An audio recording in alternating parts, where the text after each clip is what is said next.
Les différences entre les éléphants sri-lankais et ceux d'Afrique. Les éléphants d'Afrique, ce sont des géants. Ils ont de très grandes oreilles.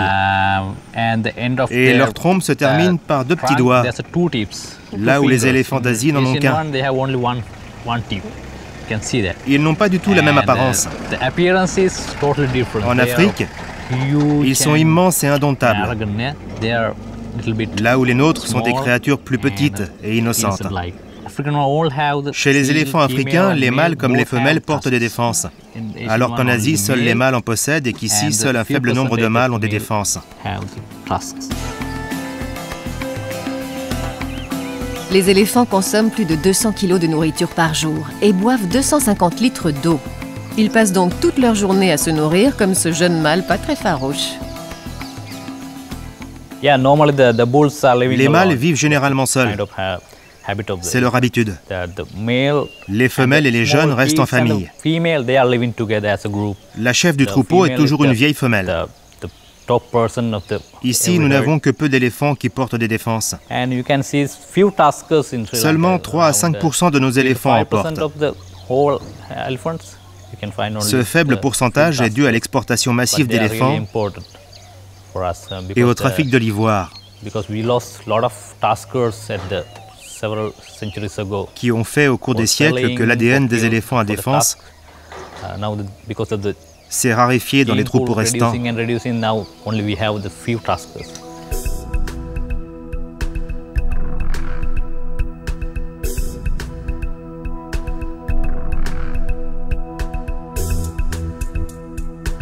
Alors que nous partons dans un des coins les plus reculés du parc, sur les traces d'autres éléphants, nous croisons de jeunes chacals en chasse derrière un groupe de daims.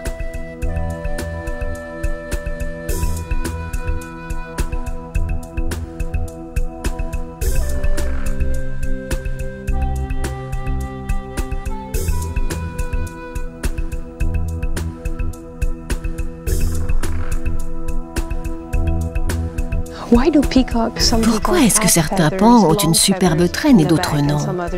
Celui-là n'a pas de plumes, contrairement aux deux autres que l'on a vus auparavant. Nous sommes en pleine période de reproduction, et avant qu'ils ne s'accouplent, tous les pans ont cette queue aux couleurs éclatantes. Une fois le rut passé, leurs belles plumes disparaissent jusqu'à la saison suivante.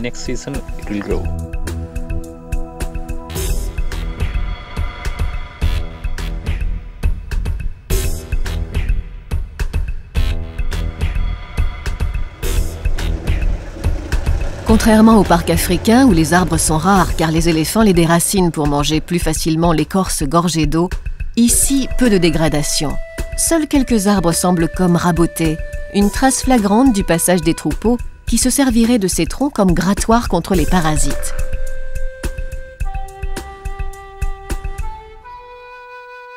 Tous ces éléphants vivent toujours ici ou est-ce qu'ils se déplacent?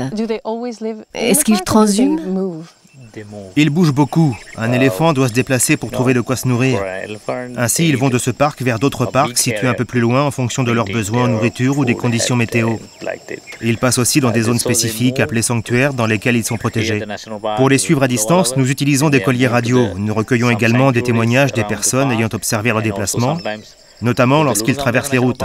Autour du parc, nous avons mis en place des couloirs réservés pour les éléphants, dans lesquels nous invitons les humains à ne pas s'installer ni à cultiver. Cela permet aux éléphants de migrer sans faire trop de dégâts.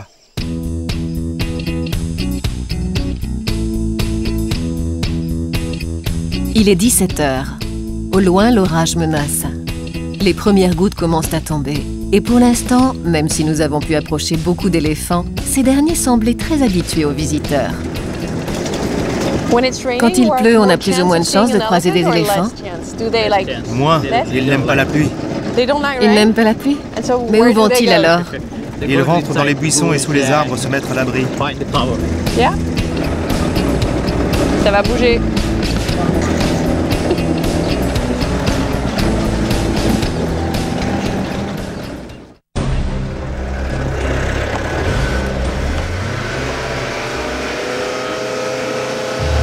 Se mettre à l'abri, voilà ce que nous aurions dû également faire. Mais nous nous étions enfoncés si profondément dans la savane que le temps de revenir, la pluie avait déjà abattu des arbres et détrempé la piste. Du coup, alors que la nuit tombe, cette première journée en compagnie des éléphants sauvages tourne au cauchemar. La Jeep est embourbée jusqu'à l'essieu et toute l'équipe doit pousser alors que des éléphants et des léopards rôdent. Nous mettrons plus d'1 heure à sortir de l'ornière et ne rentrerons à l'hôtel qu'en pleine nuit.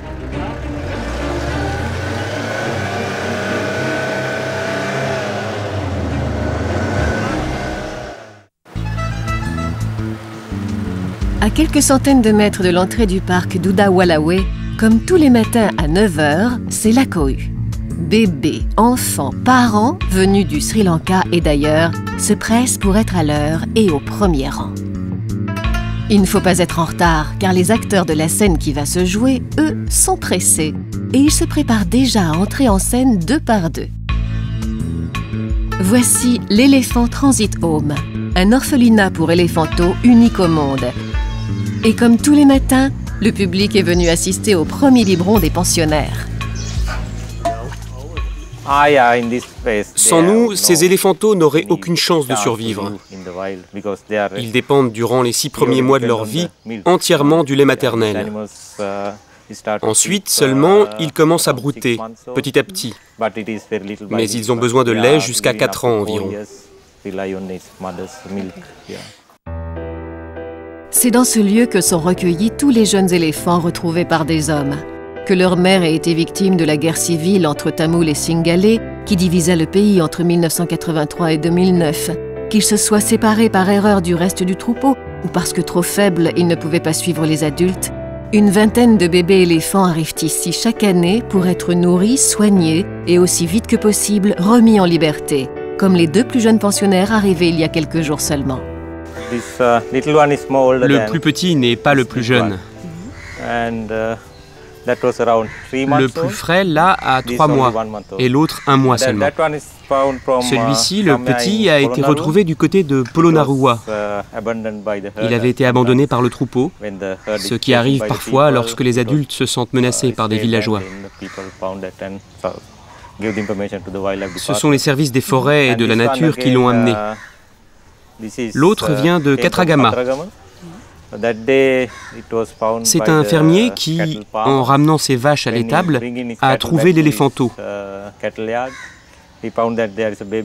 Les éléphants ont dû brouter non loin des buffles du fermier et l'éléphanto s'est trompé de troupeau ensuite. Okay, it got lost. Okay.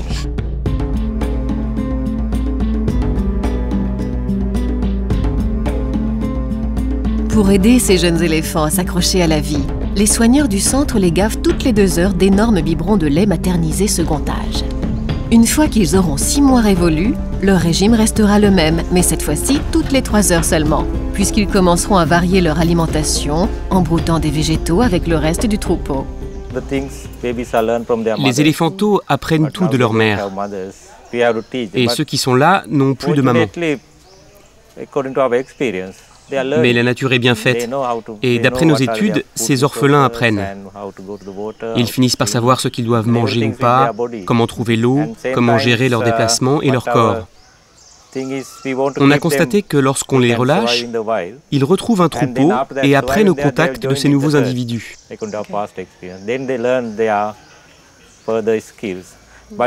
En même temps, ici nous recueillons également des animaux âgés de 3 ou 4 ans, qui ont déjà appris beaucoup de choses de leur mère et du troupeau. Généralement, ces sujets plus âgés prennent les plus petits sous leur coupe et se comportent comme des parents de substitution.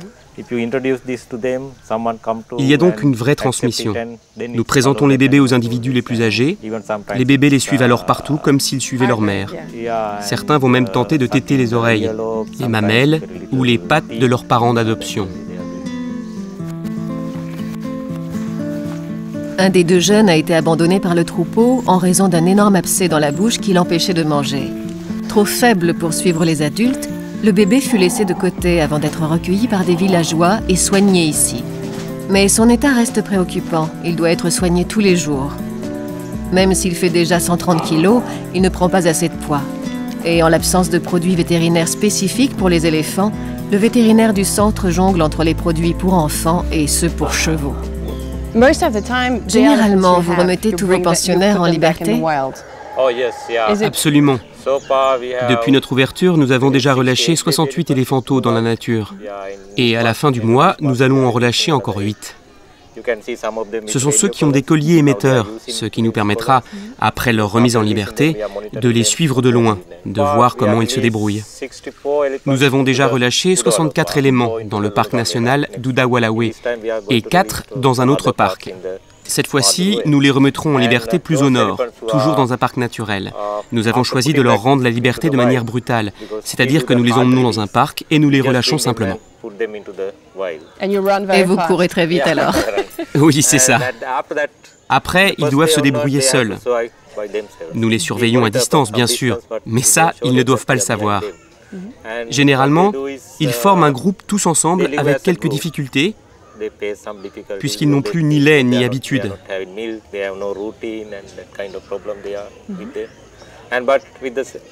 Mais peu à peu, ils commencent à explorer la zone et les points d'eau durant environ 3 ou 4 mois. Puis, graduellement, ils vont se mélanger avec les troupeaux sauvages.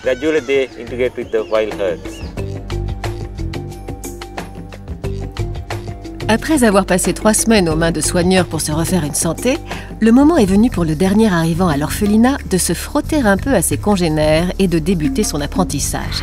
Une grande première très stressante pour l'éléphanto et toujours un moment intense d'émotion pour le docteur et ses 19 soigneurs. And so the baby.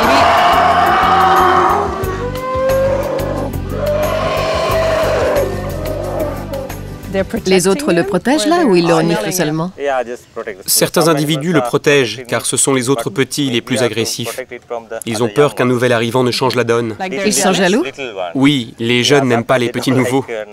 Mais les plus vieux forment un groupe compact autour de lui pour le protéger, exactement comme font les femelles dans la nature.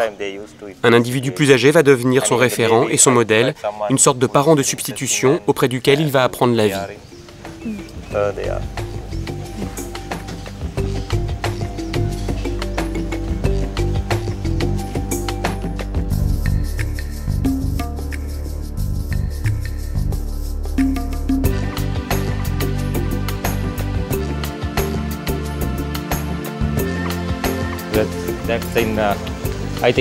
Cette proximité avec les éléphants, je crois que c'est dans nos gènes. Au Sri Lanka, dès que l'on voit un éléphant, on est heureux, on les adore. Même nous qui travaillons avec eux depuis plus de 13 ans, on n'en a jamais assez. Même les jours où je ne travaille pas, je viens les voir dans le parc. Ici, les éléphants sont vraiment tout pour nous.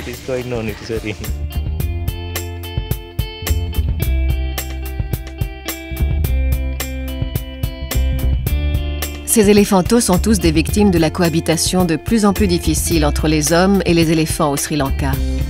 4000 éléphants, 20 millions d'habitants et une bataille pour les ressources naturelles de plus en plus marquante qui fait 250 morts chaque année côté éléphant et près de 60 victimes côté humain. Au Sri Lanka, les éléphants ont beau être des divinités, ils tuent tout de même fréquemment.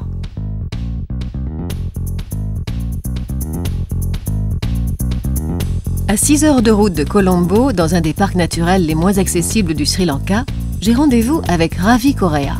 Écolo avant l'heure, il a fondé depuis près de 15 ans le Sri Lanka Wildlife Conservation Society, une ONG spécialisée dans la préservation de la biodiversité du pays et qui intervient avec des solutions novatrices dans la gestion des conflits entre les hommes et les éléphants. Au début du XVIIIe siècle, le pays comptait environ 20 000 éléphants.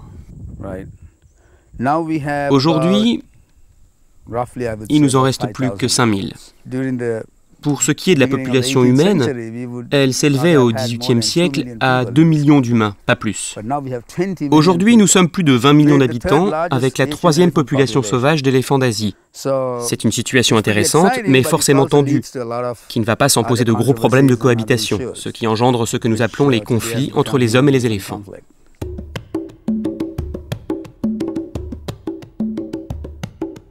Looké comme un bandit d'un film de Bollywood, Ravi m'embarque avec lui dans son gros 4x4 pour une tournée dans les villages alentours. Ceux-là même dont les habitants sont régulièrement victimes des attaques des éléphants. Le village